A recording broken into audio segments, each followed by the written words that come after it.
이훈재 두 번째. 전주희씨 대동종약원 서울시 지원장 역할을 소개해 주세요. 국내외에 사는 전주희씨는 약 500만 명입니다. 전주희씨 대동종약원은 국내의 시도 지원과 해외 분원으로 조직되어 있습니다. 서울시 지원에는 25개 분원이 있고 종원은 약 70만 명입니다. 서울시 지원장은 70만 명 종원의 승조 돈종 매개체 역할을 합니다. 또 전주희씨 대동종약원의 일에 적극 협조해 전통문화, 특히 전래문화의 보존 계승에 앞장서는 게 주요한 임무입니다. 전주희씨의 서울시장이라고 할 수 있네요. 그렇게 볼 수 있겠네요. 민주적 절차를 통해 선출되고 업무에 대해서도 책임을 집니다. 물론 종친회는 친목 봉사단체로 국가기관과는 달리 행정적 구속력은 거의 없습니다. 개인적으로는 어떤 의미가 있나요? 개인을 넘어 가문의 영광으로 여깁니다. 그렇기에 있는 힘을 다함은 물론이고 없는 능력까지도 빌려서 봉사할 생각입니다. 대한황실문화원 부이사장도 맡고 있는데요. 대한황실문화원은 600년 전통 왕실문화의 좋은 점을 계승 발전시키려는 시민들의 모임입니다. 찬란한 전통문화 가치 구현과 함께 현대적 정신문화 창달, 문화 콘텐츠 개발 등을 목적으로 한 사단법인이죠. 이사장은 대한제국 법통을 이은 이원 황사소님입니다. 저는 부이사장으로 황사소님을 보필하고 있습니다. 고종황제 선양 사업에도 앞장서고 있죠. 2019년이 고종황제 붕어 100주기였습니다. 이에 종친들이 정성을 다한 제향과 함께 황제의 못다한 꿈을 알리고 시민들과 호흡하는 문화 행사를 생각했습니다. 그때 제가 홍보추진위원 회장이었죠. 우리은행이 참여하고 남양주 시민 100명이 함께하는 가운데 종친들의 협조로 행사를 뜻깊게 치렀습니다. 비영리 문화단체인 대한헤리티지 봉사단에서도 활동하고 있죠. 고종황제 100주기 제향과 황실의 가배차 시음, 대한제국 사진전 등 문화행사에 대한 반응이 좋았어요. 이에 남양주시의 적극적인 관심 속에 100주기 홍보추진위원회를 고종황제 위선사업, 황실문화 보존 계승을 위한 봉사 조직으로 발전시켰습니다.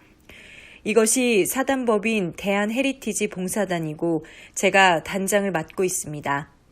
대한헤리티지 봉사단은 왕숙천 문화재 메인 스팟인 왕의 산책과 포토존 행사 등 왕실과 황실의 다양한 문화 행사를 마련하고 있습니다.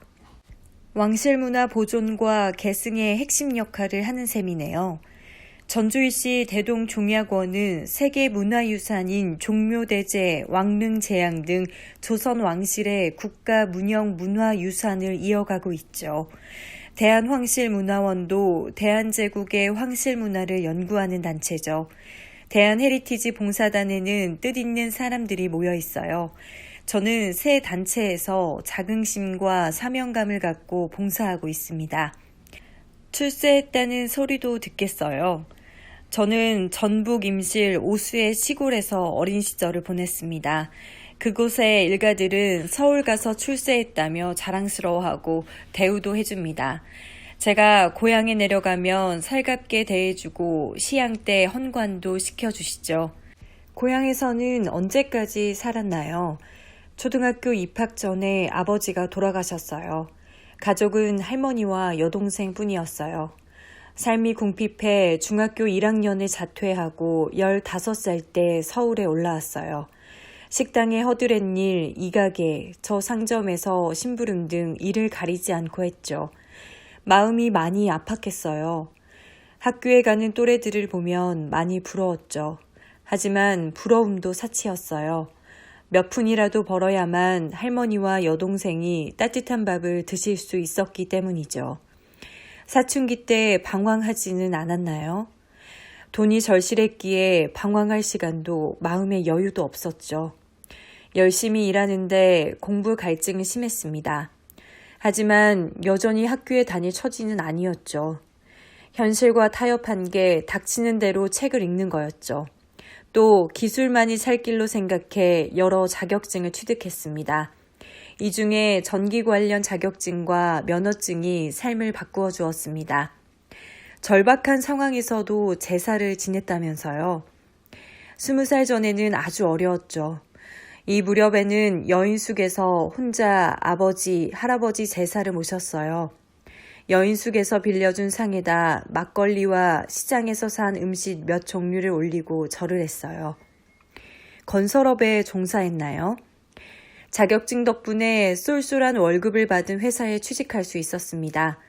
입사와 함께 솜씨 좋고 성실하다는 평을 들었어요. 21살 때 전주 실내체육관 건설 현장 소장이 되었죠. 현장이 바로 전북대학교 정문 앞이었어요. 그때 제 초등학교 친구 중 한 명이 전북대학교 2학년에 다니고 있었죠. 친구를 만나니 여러 생각이 들었을 것 같아요. 반가우면서도 착잡했죠. 하지만 기는 죽지 않았어요. 저에게는 자신감이 있었어요. 교육부 학교 대신 사회학교를 다닌다고 생각했죠. 안매서 제가 앞서는 부분도 있다고 믿었어요. 매일 신문을 보고 책을 읽은 덕분이죠. 친구는 형편이 어려웠어요. 힘들게 학교를 다니고 있었어요. 제가 밥을 사고 어려운 일이 있으면 부탁하라고 했죠. 공부는 어떻게 했나요? 책을 읽기 위해 틈틈이 한문도 익히고 영어 공부도 했습니다. 또 직장 상사나 사업상 만나는 사람들로부터 인생 설계, 삶의 방향에 대해 계속 들었습니다. 특히 돈 버는 방법에 대해 귀를 쫑긋 세웠죠. 귀뜸할 만한 돈 버는 방법에는 무엇이 있나요? 사람마다 달랐지만 공통점은 성실함이었어요. 저는 전기 관련 업으로 창업했습니다. 1983년부터 주로 부산에서 일을 했죠. 사업의 모토는 정직이었습니다. 고객을 일회성 만남이 아닌 백년지기로 생각하고 정성을 다했습니다. 사업이 잘 돼 중년부터는 먹고 사는데 지장이 없게 되었습니다. 사회활동도 왕성하게 했죠. 생활에 여유가 생기자 주위를 돌아보게 됐어요. 처음에는 인맥을 넓히기 위해 여러 모임에 가입했죠. 점차 이웃에 조금씩 기부를 시작했어요. 20여 년에 걸쳐 1억 원 정도 사회에 환원한 듯 싶습니다.